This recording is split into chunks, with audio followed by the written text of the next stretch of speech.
welcome back to the Woodshop Nerdery. I'm Tom. In my last bench plane video, I tuned up this brand new Stanley 4.5 by following the steps in the manual, and I got it to work okay. In this video, I'll show you the steps I took in addition to the manual.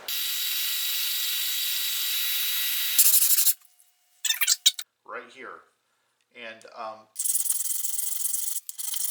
the sole was not flat, and you can still see I have a hollow right here which I've decided not to grind away, but everything else has been ground flat, including the sides made perpendicular with the bottom. I've made a correction to the plane blade, did some additional honing to the cap iron, and I practiced a little.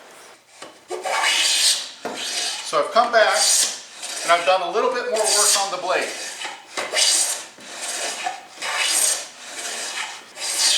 It was out of square.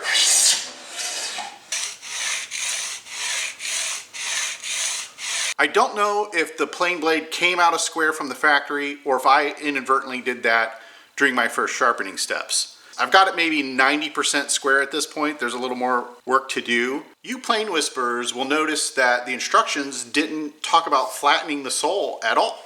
If I bring in a straight edge onto this sole, I can tell just by eye that it is extremely dish from side to side and from front to back. So I'm not sure why the manual doesn't talk about flattening the sole. It seems like a fairly common piece of advice, but on the other hand, it didn't seem like it was totally necessary to use the plane. So let's take a look at this sole. I've got an old belt sander fragment here attached to a porcelain tile. Let's go ahead and flatten this plane.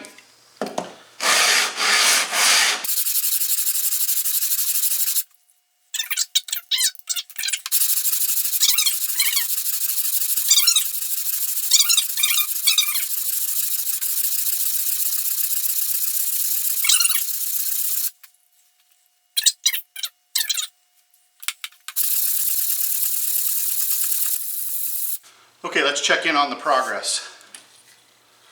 Okay, well, it's moving along. We've got a consistent ring of polish all the way around, and then we have this huge area here to go. I've been at it about 30 minutes. I'm going to guess it could be up to 30 minutes more.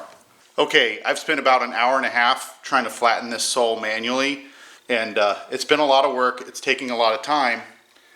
And I'm also getting just a slight concave belly this way. And I think that's just the body mechanics of pushing down on the front and the back. So I'm going to see if using the belt sander will make any difference.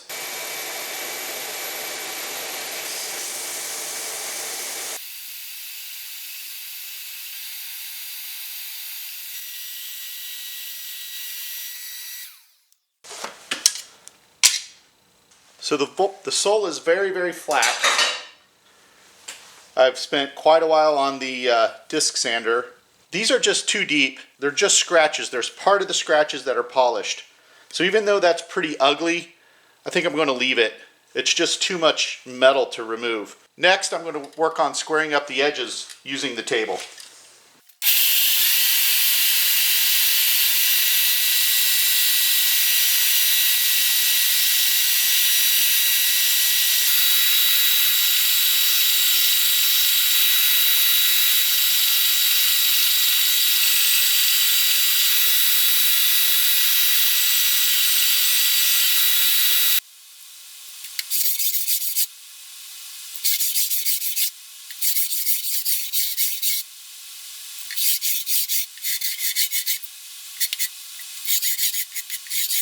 One of the issues that I felt was necessary to address that was not addressed by the manual was the fact that the plane blade was actually curved. This surface starts to dive away right here, and it's dished here as well. So this whole plane blade is bent.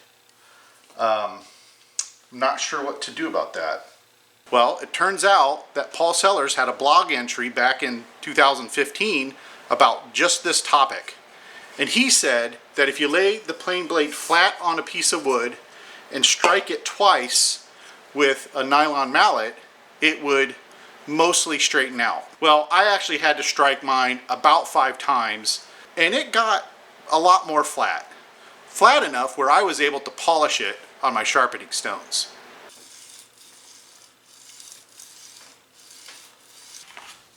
One of the troubleshooting steps listed in the manual was to tune up the cap iron so that chips would not get caught between the cap iron and the blade. I'll do that now.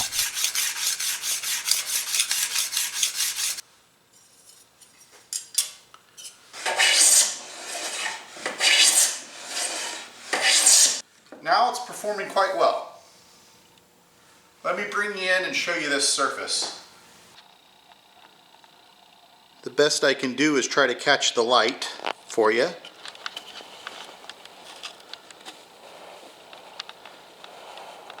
But this is a terrific surface. Well, unfortunately, I had yet one more problem to solve. As you can see here, I'm getting some very bad chatter marks.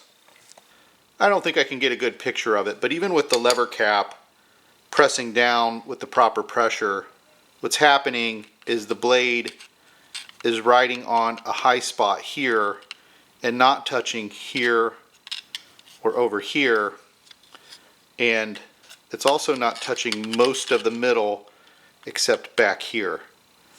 So that's just allowing the blade to chatter as it goes over the surface. I'll have to fix that. Got my file, got my marker. It's time to go to work on this frog.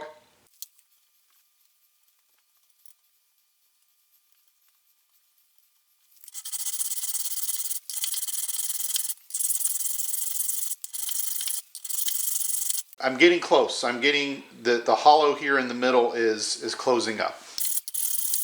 What was happening is no matter how far I ran this adjuster in, I still had plain blade exposed. So I unscrewed it all the way, and then I filed the tip here. And I filed it as flat as I could, which gave me maybe another 1.25 turns, and that was enough to allow that plain blade to retract all the way.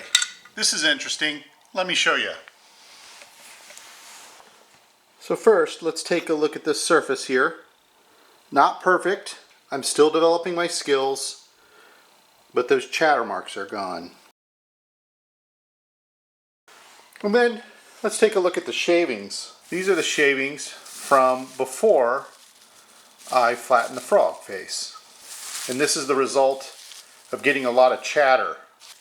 The shavings over here are from after I tuned up the frog face. So this plane is coming along. So those are the steps I took in addition to the manual to tune up this plane. Although there's some improvements that could be made, I think it's working great right now. And I'll be able to use this in my woodworking. I will say that to do it all over again, I would not have bought this hand plane. If I subtract the cost to, let's say, a new Wood River 4.5, and then divide out my time and materials, boy, I'm not paying myself a very good hourly wage. Well, that does it for this video. Thanks for joining me, and I hope to see you next time in the Woodshop Nerdery.